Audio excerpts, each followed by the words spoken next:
Good morning. I had to take some lighthearted comments this morning because I have been putting sermon titles on the new electronic sign out front. So the sermon title was Confession, so I just put Confession Sunday 10 a.m. So when I walked in this morning, the question I was getting was, are you putting up a confessional booth? Well, that's not quite what I meant, but it could easily be what I communicated. So I'll tell you this. I didn't set up a formal confession booth, but if you need one, we'll get together. And I thought it was funny because when you think confession, many times the first reaction to that is, we're going to talk about confessing sins to one another, which is a very biblical concept. But it's not really the concept I want to talk about this morning. I want to talk about a concept that is a little different than that. I want to talk about confession just from the standpoint of one statement and what it means. Here's the statement. I believe that Jesus is the Son of God. What does that statement mean? You know, we're not unaccustomed to when someone is going to be baptized, that the one who is baptizing the person will generally ask a question, won't they? And this is the question. Do you believe that Jesus is the Son of God? Now, if you don't believe that Jesus is the Son of God, my baptizing you really is doing nothing for you except probably just getting you wet. Now, I'll get you wet. Might wash a little dirt off of you, depending on how you come. I don't know. But it's not the water that makes the difference. It's the confession that makes the difference. What does it mean to say, I believe that Jesus is the Son of God, and to surrender your life to Him and to honor Him for being the Son of God? And if you confess, now I just want to say, confessing Jesus isn't easy. Now, when I do a marriage ceremony,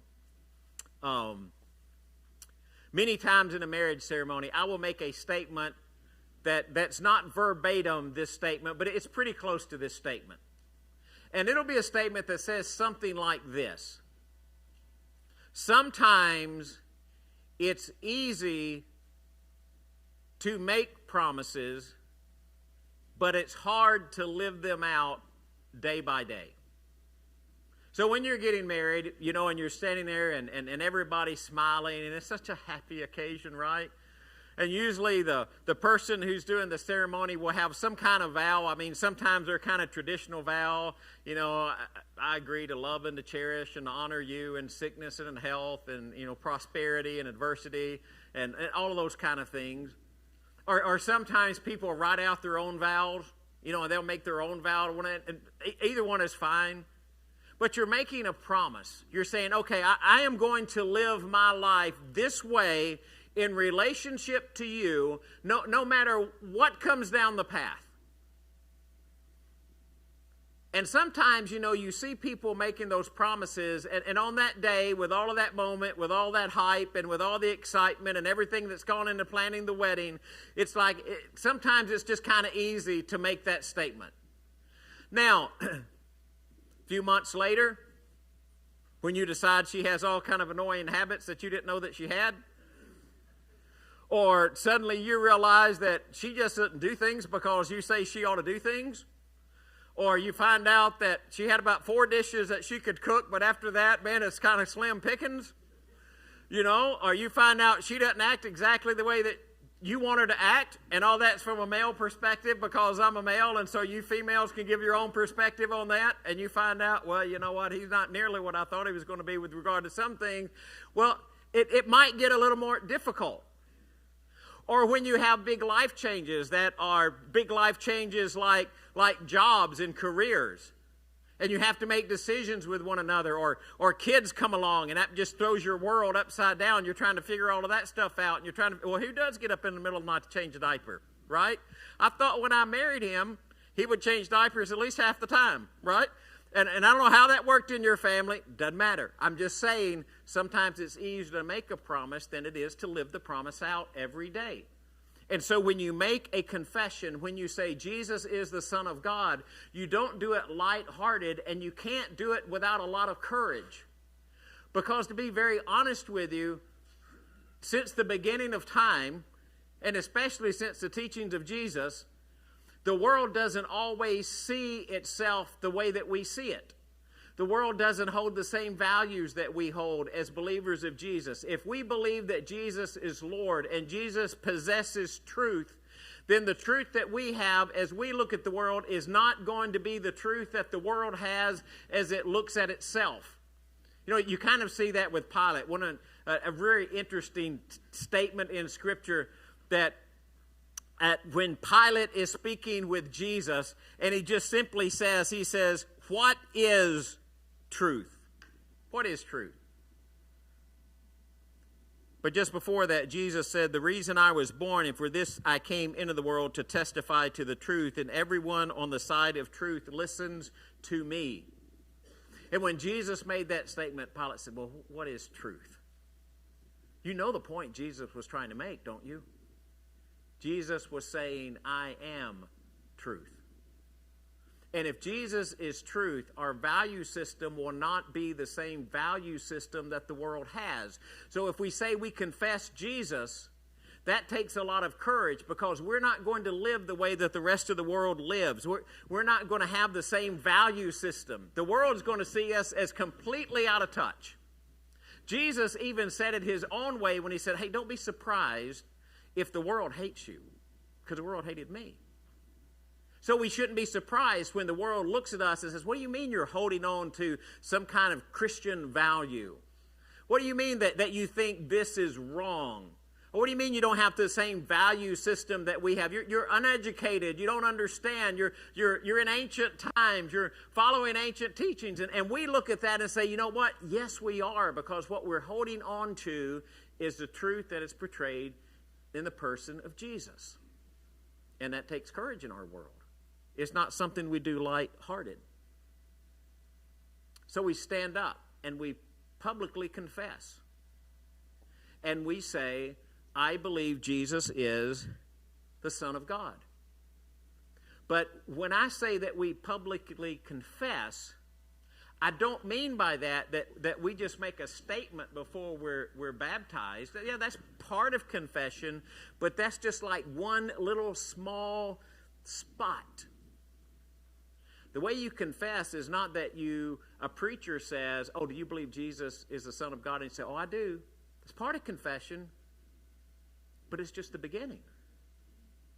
Because confession is not what you say in one moment in your life. Confession is the way that you live your life. You confess Jesus by the way that you live and by the things that you do every day. And so you just think about that concept and just think, well, I believe Jesus is the Son of God. Well, I'm going to add to that. If you believe Jesus is the Son of God, you believe Jesus is Lord. He is Lord of Lords and King of Kings, because that's what the text says he is. So that's what you're saying. And I've shared this with you before. It's just a really simple statement, and it doesn't sound profound at all. But if you'll really think about it, it is incredibly profound.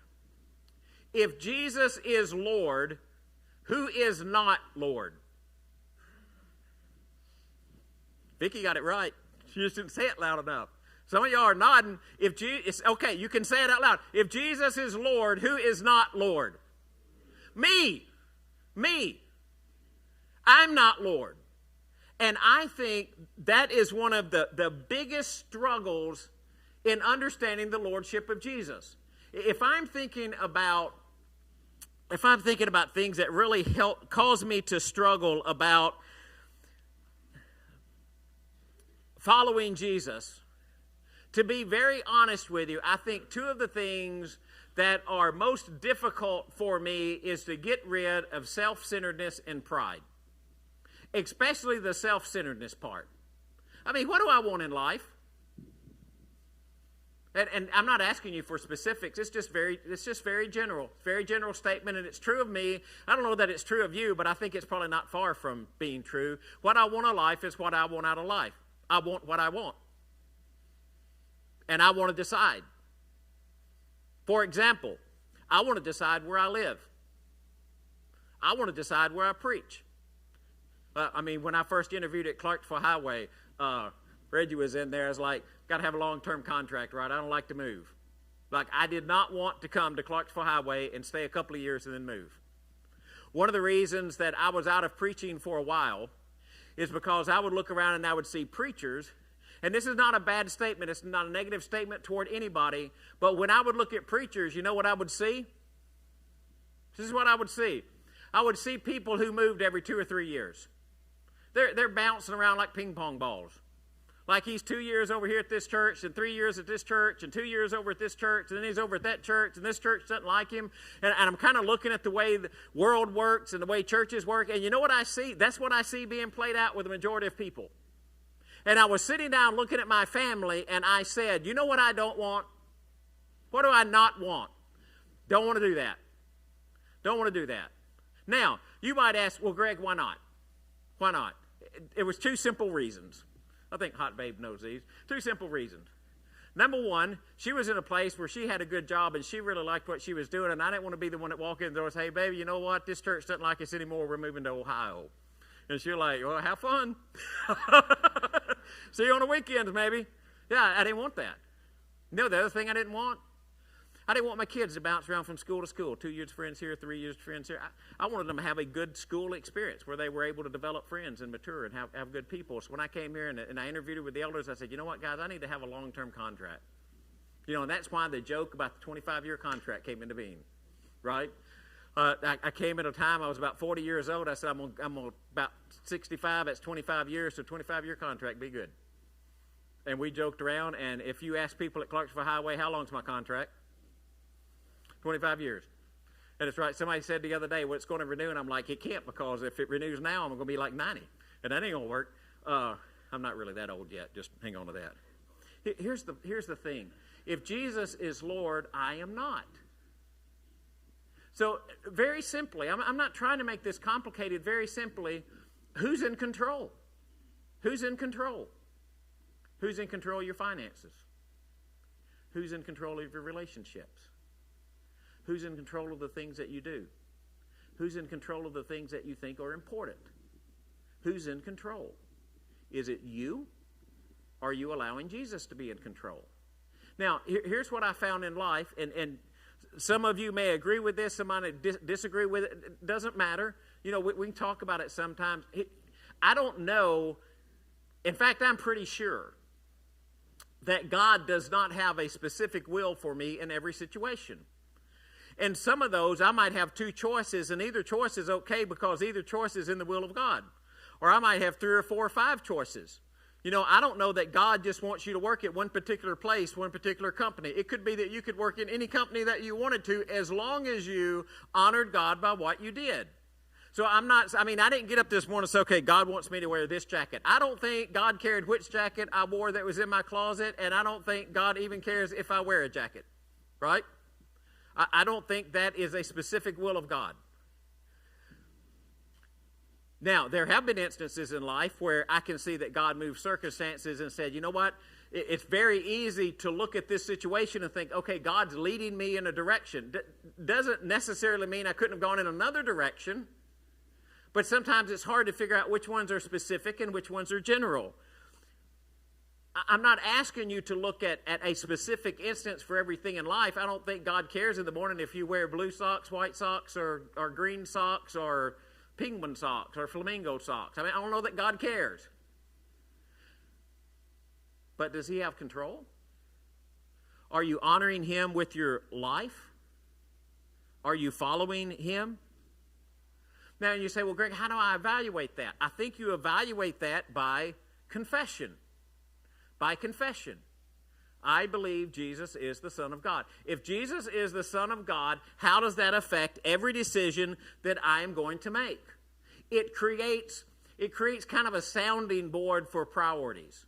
It's something that you can bounce things off of, or something that you can look at and kind of see how they look or how they feel. You ever gotten up and you looked in the mirror and you said, I don't believe that can be me. But it is you? Anybody looked in the mirror and gotten surprised?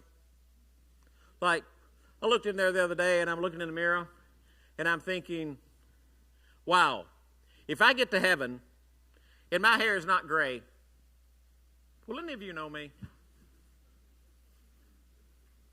Because most likely not. And you're thinking, how did it get that color?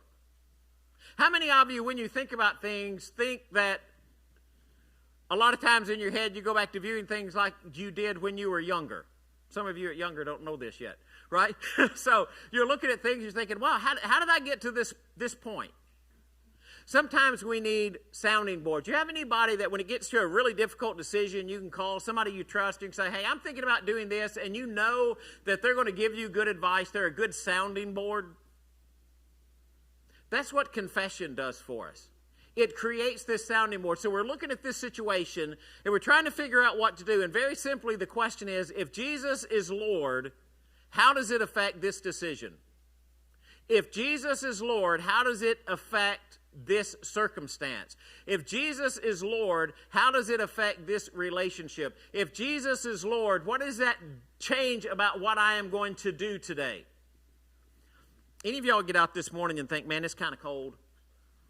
I mean, it's kind of cold. I mean, I know it's February and it's supposed to be cold, and it's probably supposed to be colder than it is, but when I walked out this morning, I think it's pretty cold. And I got here to the church building, and I walked inside, and I thought, pretty warm in here, right? So during class, I'd take my coat off because I was about to smother. And tell you right now, I'm kind of about to smother again. May have to take my coat off before I finish. Depends on how long the sermon goes. So if I overheat, fall over, one of y'all get up and finish this out. Now, let's just suppose for a minute that we kick all the windows out. And by the way, just so you know, those are kick-out windows. You take your feet, you can kick them out. Don't do that, but you can if you ever need to get out of the building because of a fire or something. You're going to have to jump off a pretty good ledge, but they're kick-out windows. If we were to just decide right now to kick out all of the windows, so 1, 2, 3, 4, that one goes into a room, so that one will count, 5, 6, 7. We kick them all out. What would happen in just a few minutes? I'm assuming, unless it's really warmed up outside, since I've been in here, we're going to get kind of chilly. Why? It's not sealed up. Cold air can get in. I mean, what are windows supposed to do? Keep the cold air out and keep warm air in, or they keep the cold air in and keep the warm air out, right? That's what they're designed to do. Confession does the same kind of thing for us. Because my heart's going round and round trying to figure out what it desires. And as it's going around and around trying to figure out what it desires, it needs something to kind of seal it up to say, hey, look, you need to stay right here for right now. Just stay right here. But my heart's not doing that. My heart is doing all kind of things because I live in a world, and everything in my world, for the most part, even myself, is trying to pull me into a direction where I'm ungodly.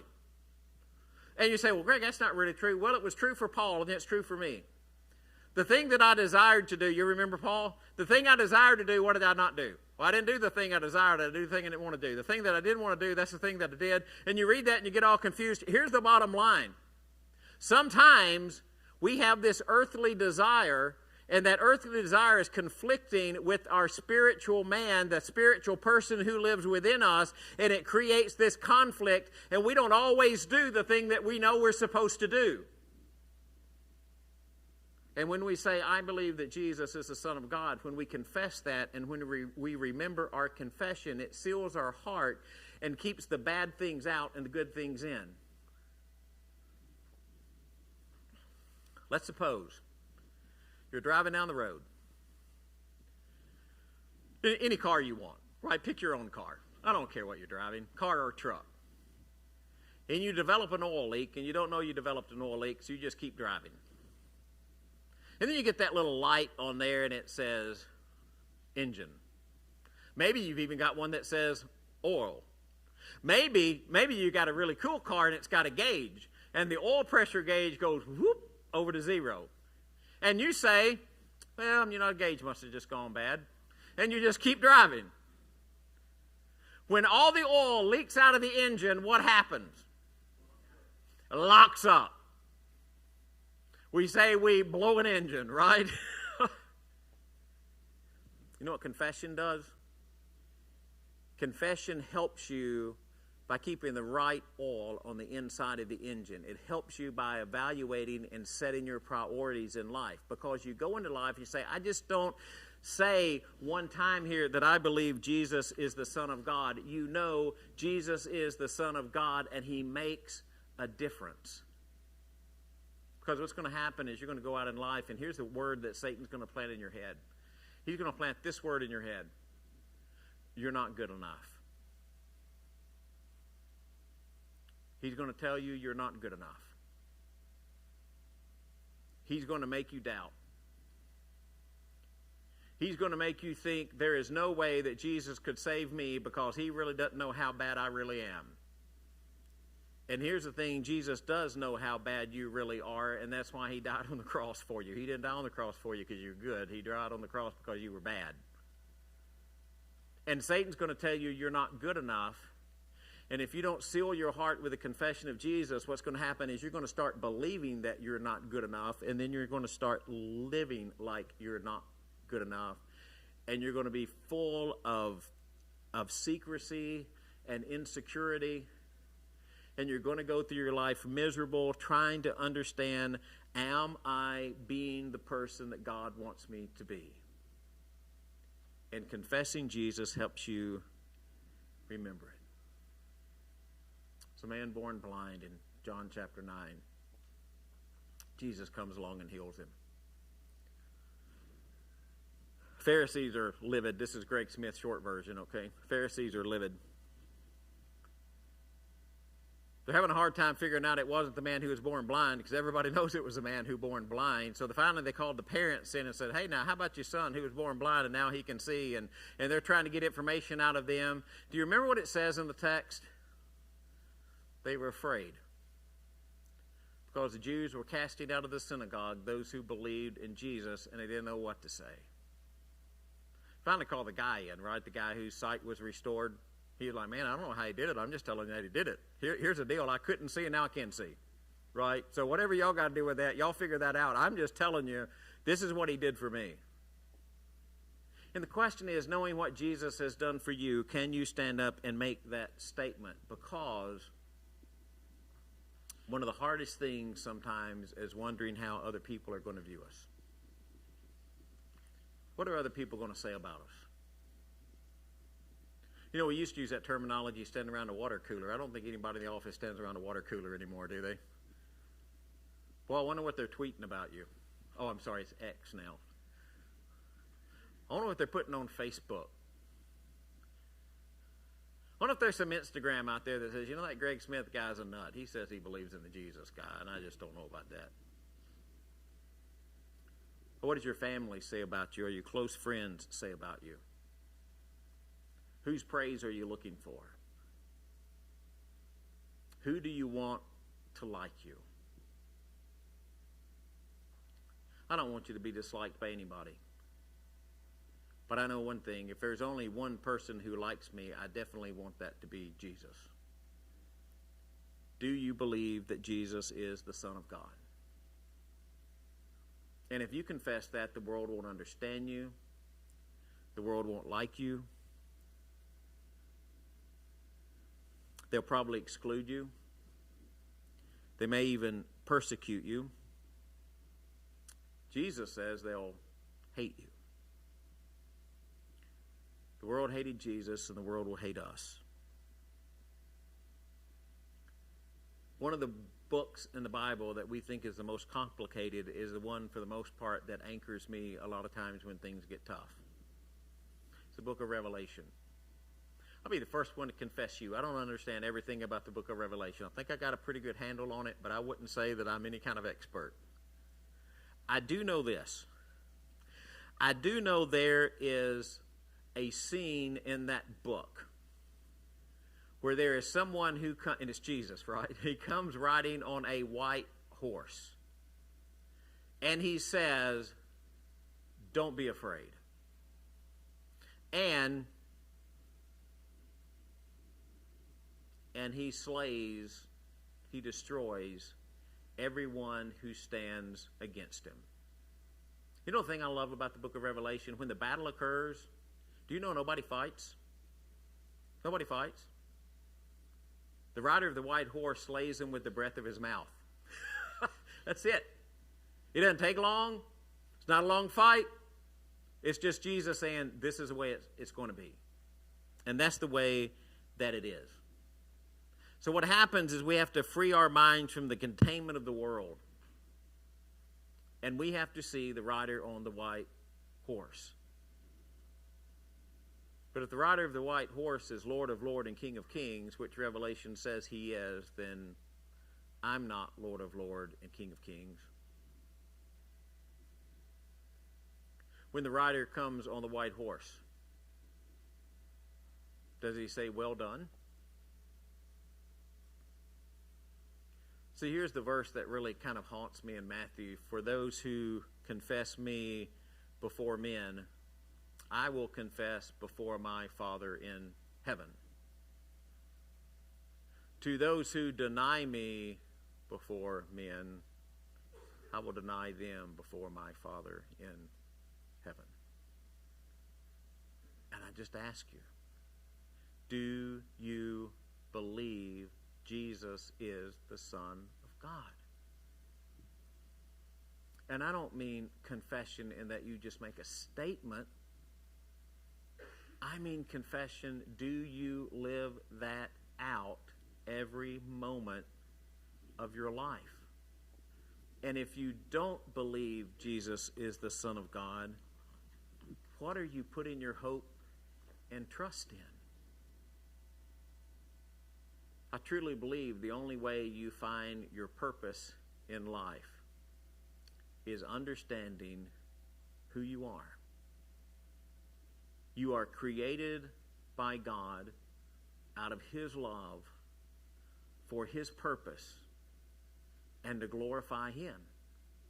And you won't do that for 50, 60, 70, 80, 90, I don't know how long you're going to live. You're not going to just do that while you're on this earth. You are going to praise and glorify His name forever. Forever. If you confess that Jesus is the Son of God. So if you need to confess that in a public way, I'm going to ask you to do that while we stand and sing.